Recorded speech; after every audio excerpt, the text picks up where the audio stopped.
హల్లెలూయా. దేవుని నామములో మీకు అందరికీ నా వందనాలు, నా శుభాలు తెలియజేసుకుంటున్నానండి. బాగున్నారా? దేవుడు మనల్ని సజీవులుగా ఉంచి మరి ఒక నూతనకరమైన దినమును మనకు అనుగ్రహించినందుకు గాను దేవుని నామానికే ఘనత, మహిమ, ప్రభావములు చెల్లించుకుందామండి. అంతేకాకుండా మీరు కూడా నన్ను ఎంతో ప్రేమతో ఆదరిస్తున్నందుకు మీకు కూడా నా నిండు కృతజ్ఞతలండి.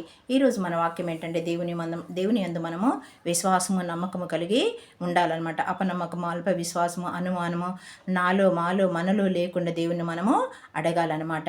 మరి ఈ వాక్యంలో ఈ విధంగా ఉందండి. మరి యోహాను సువార్త 11వ అధ్యాయం 40వ వచనం చూసినట్టయితే, మరి మార్త మరియల సహోదరుడైన లాజరు గారు చనిపోయినప్పుడు యేసయ్య మరి 2 దినములు మరి ఆలస్యంగా వచ్చినప్పుడు మరి ఆ సమాధి దగ్గరికి వెళ్ళి లాజర్ని లేపడానికని వెళ్ళినప్పుడు మార్తగారు, అయ్యా నా తమ్ముడు చనిపోయి 4 దినములైందని చెప్పినప్పుడు యేసయ్య మార్తగారితో చెప్పిన మాట అండి, నీవు నమ్మిన యెడల దేవుని మహిమను చూస్తావని వాక్యం సెలవిస్తుందండి.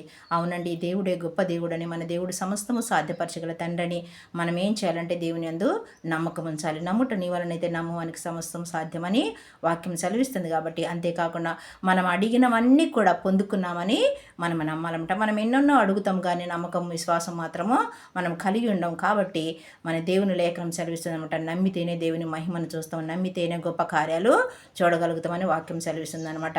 ఈ చిన్ని వాక్యాన్ని దేవుడు దీవించి ఆశీర్వదించును గాక. ఆమేన్. ఈ వాక్యాన్ని బట్టి చిన్న పాట అండి.